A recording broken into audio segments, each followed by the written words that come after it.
Welcome back to Chaps Many Cultures, episode 111, and we're talking about names. What's in a name? What's the importance of names? What happens when people get our names right?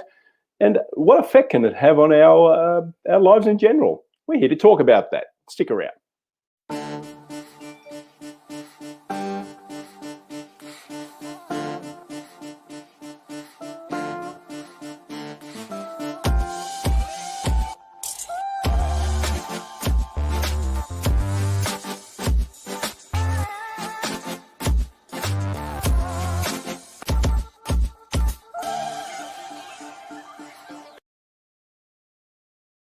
Yes, welcome back, folks. It's Brett and Christian, or Christian.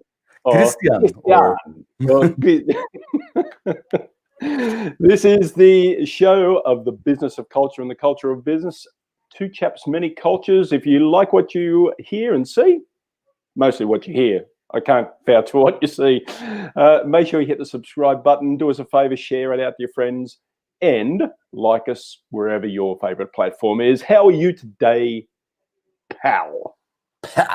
I am fantastic. Thank you for asking. How are you doing, Brett? I'm fantastic too.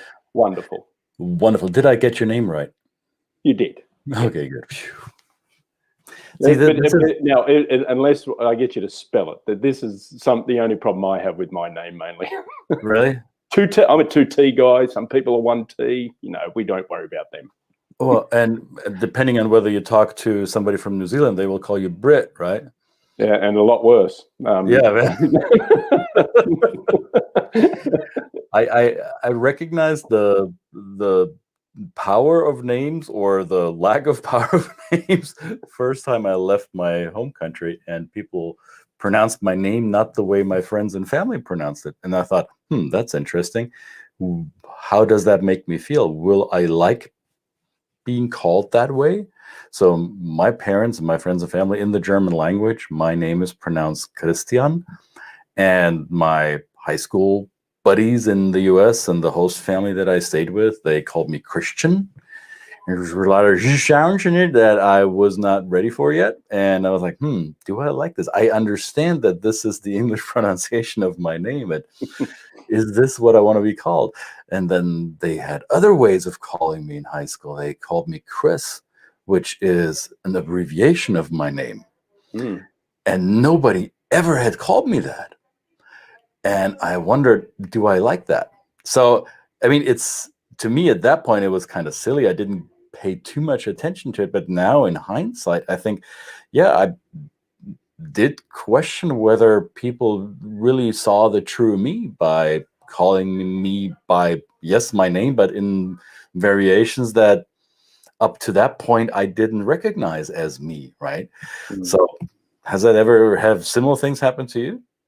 I don't usually get my name wrong. It's a matter of, it's a small thing, but it's a matter of when people read it on an email with my last name, I often get called Barry because it seems to kind of run together. That's a whole different conversation. I think the perception of how much attention we pay to what's in front of our eyes. But I think that in terms of there's a lot of situationality with names, and you're right. So in the setting, just like we talk about with all culture, sometimes in the setting you're in, understanding that the people you're around do things that way, are used to doing things that way, and therefore how much do you push back against their proclivity for not getting your name wrong, but getting your name in the way that sounds right to them, and possibly even the way their mouth works. You know, obviously being embedded in the Polish community, getting names right in the Polish community and the language that is made up of the last 4 letters of the alphabet can be a little bit difficult. But it is surprising how much when I get a name, because I can pronounce the names, when I get it right for Polish people, it tends to surprise them because I'm not Polish. Because obviously there's a lot of, and even, just through descendants, people that have been through second, third generations here from that community have changed the way they've just given up. Yeah, they've just gone, you know what? That's something. I mean, I'm not Polish, but my last name, my German family name, is almost, I'm saying almost impossible to pronounce for English native speakers. So as you can see here, I spell it the way it is in my birth certificate, right? I did not anglicize the spelling of my name, deliberately so, because no matter how I spell it, how much I adjust spelling of my name to my environment, I still have to spell it out. I say my name, or even if I anglicize my last name, if I try to pronounce it, which I don't, if I try to pronounce it the way that English speakers do, they still ask me, how do you spell that? And once I recognize I'm going to have to spell my name regardless to whoever is taking it down, I might as well use the old spelling. And I know it's hard to reproduce that letter on a English keyboard, and yet I don't care. I made it a point to maintain that. Whether my daughters will do the same, I'm not so sure. I fairly doubt it. I recognize even that when my kids give their names in public to, I don't know, at the school or wherever they have to say their name, they sometimes, in my book, mispronounce it in an English bastardized way, which makes me cringe, right? Like, what did you call yourself just now? Is that the name? Well, what happened? So I understand that from generation to generation, especially as immigrants, this may get diluted a little bit. And this has been the story for immigrants to other countries around the world for millennia, right? So this is not necessarily new. And yet I still think that names are part of our identity in a way, right? So there's a history to our family. Maybe there is a history of how, whether it's significant to others or not, but it's significant to our families, right? Right, in terms of surnames, yeah, and that's why you see a lot of more formal cultures. Actually, the last name is the identifier. Some Asian cultures that switched around. Yep. So and it's of course of bringing in the concept of situational cultures as well, where the Asian, a lot of people from China might have a Western name. They apply a Western name to themselves to either make it easier for the person, for the external global markets they're working in, because of that pronunciation. But they can still retain their last name, which is actually the most important thing they would use first when people refer to them in that home culture. So it's kind of not so much of an identifier in that case. And then, there's that, the research has shown that there is that cocktail effect. When you're in a crowded room and you hear your own name, your eyes prick up. There is something that happens in your brain similar to when you look yourself in the mirror. There is this self-identifier, which is really a powerful thing for people. Yeah. So, of course, when we're working with clients and we're saying that, really at the basis of, I guess we might personally call it respect, but it is a cultural thing, to actually take the time to learn the names of your colleagues and do your very best to pronounce it the right way and get over the fear of doing it wrong. You will probably do it wrong, but it is the effort to do that that builds a relationship in many other cultures. Yeah, this is something that I've made a point over the years to, before I address people whose name I don't know how to pronounce properly, I make it a point to ask them, how do you pronounce your name, or how do your parents, does your family pronounce your name? And then hopefully I can get an approximation of doing it correctly. What I found interesting though is when I'm in groups of people of 3 or more, and the majority of people pronounce my name in the language or in the pronunciation of the environment that I'm in. But there's this one person in the group who recognizes my linguistic identity and just so happens to pronounce my name the way I would say it. So it just happened a week ago, right? So there's like 6 or 7 people in the room. Everybody says Christian, except for this one guy who keeps saying Christian. And sure, as you said, my attention goes up every time he did it. And I was waiting for the others to pick up on that. Do they or don't they? How is it affecting group dynamic, right? And I was surprised to recognize that nobody changed their pronunciation whatsoever. But they just sat there and went guy he keeps getting that wrong. That's probably why. Yes. I wonder how Christian feels about that. Right. And I mean, the Christian is, I guess, in the Western world fairly easy, and that there's not a lot of complications around that. But start with my last name, and then we're gonna have deeper conversations around how names affect or don't affect. And there's a little bit of a personal story to my family name, which caused some rift in the family, even without crossing cultures. So when my wife and I decided to get married, I was willing to give up my last name to take on hers, because she is one of 3 girls in her family, and she was the youngest of the 3. The older sisters had already been married off, and they had already taken their husband's name. I have a younger brother, so I thought, hey, no big deal. I'll take my wife's name. My brother can carry our family name on, so would be a good thing to do, right? Or I didn't even think about it too much, which probably was a mistake, because my parents almost lost their marbles, especially my father. And we had to, this was an ongoing family dispute until I finally did some soul searching together with my now wife, and we decided to go with my last name. But it cost for, or it triggered a intergenerational conflict resolution just around the name. So it was, but names have more power than we might allow them, or that we think we give them. Absolutely. I'm also brought to just now thinking about this, how popular giving nicknames has been in my culture of Australia. So there what's are your some nickname? Yeah, well, Bertie. Bertie? Bert. Okay. Right. And this is the name that was given to me by my cricket playing mates, you know. So, and that's basically how they refer to me, you know, Bertie the Beetle, right? It became this kind of identifier that only in that particular setting, in those settings, the people that knew me, they call me that. And then that became a community in and of itself.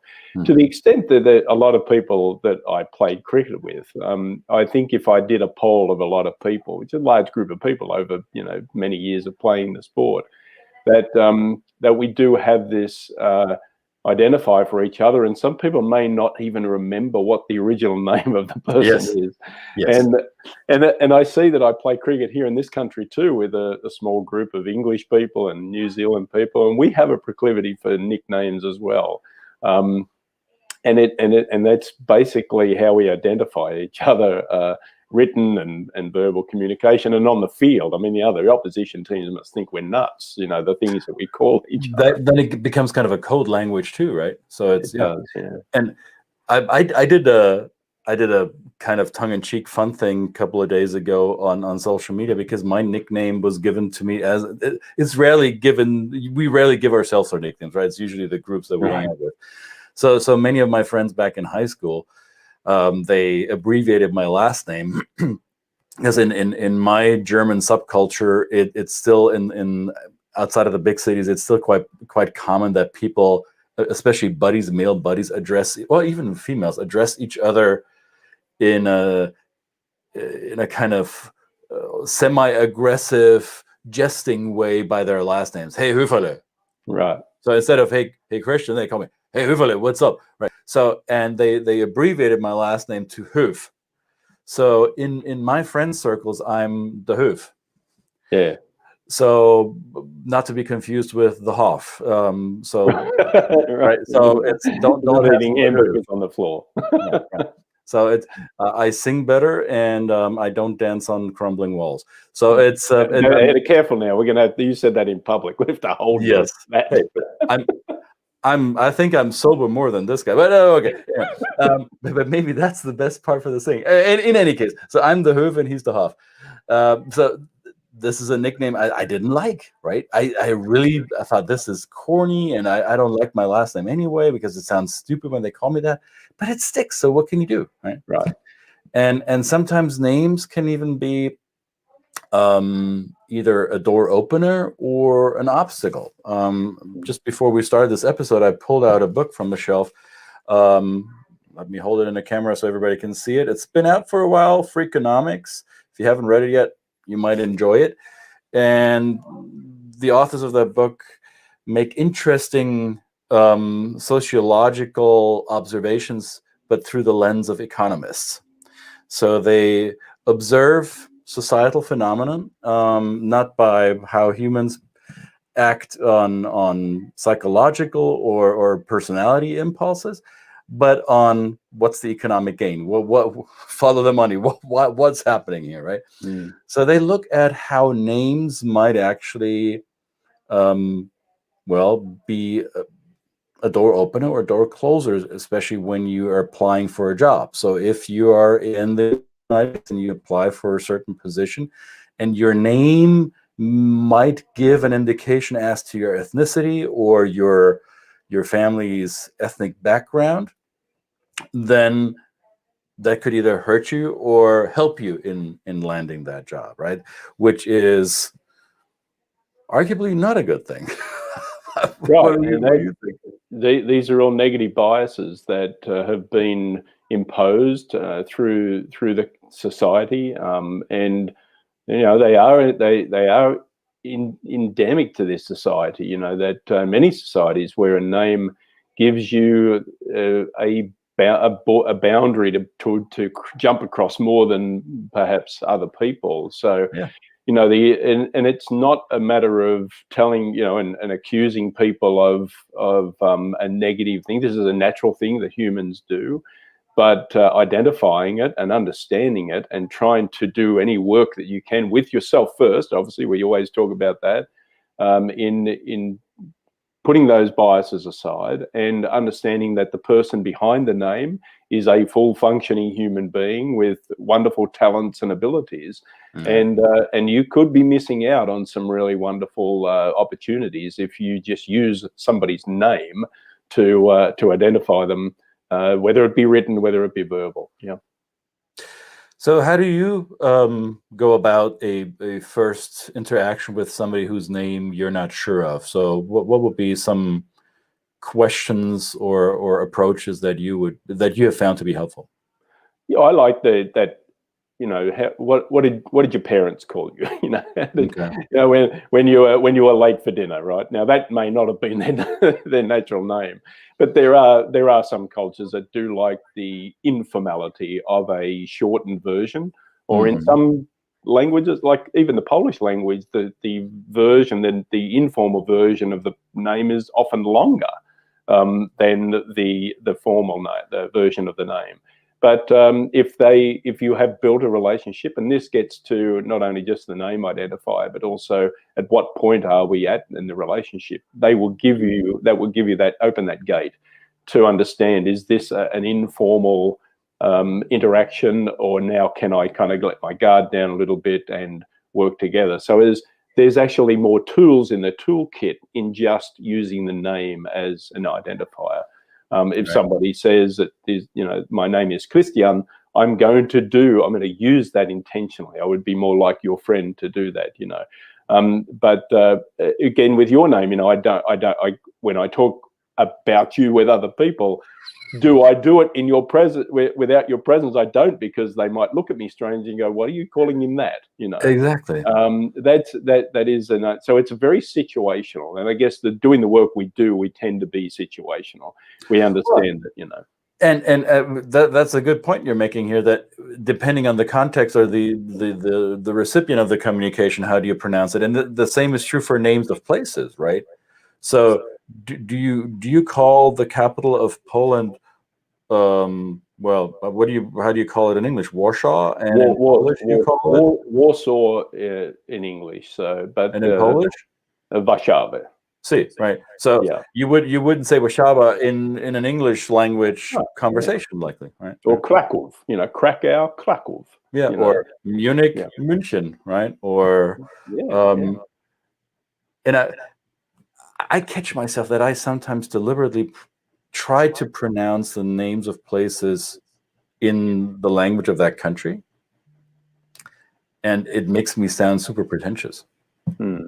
So getting it right can sometimes backfire, right? Because others might think, oh, why is he saying it that way? Is he some kind of super special, or what is who does he think he is, right?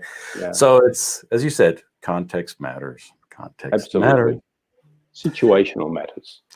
So we would like to find out from you if you have a good name, a really, really good name, which we think you do. You have a perfect name for you.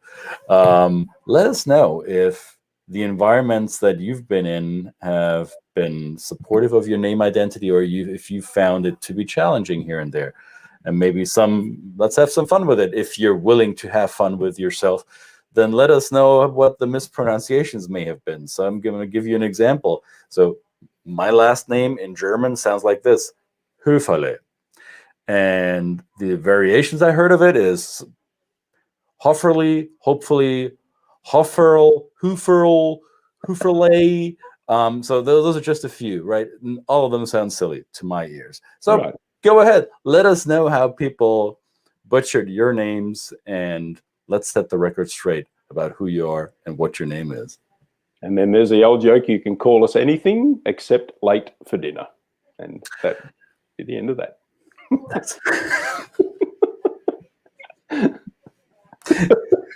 Oh, gosh.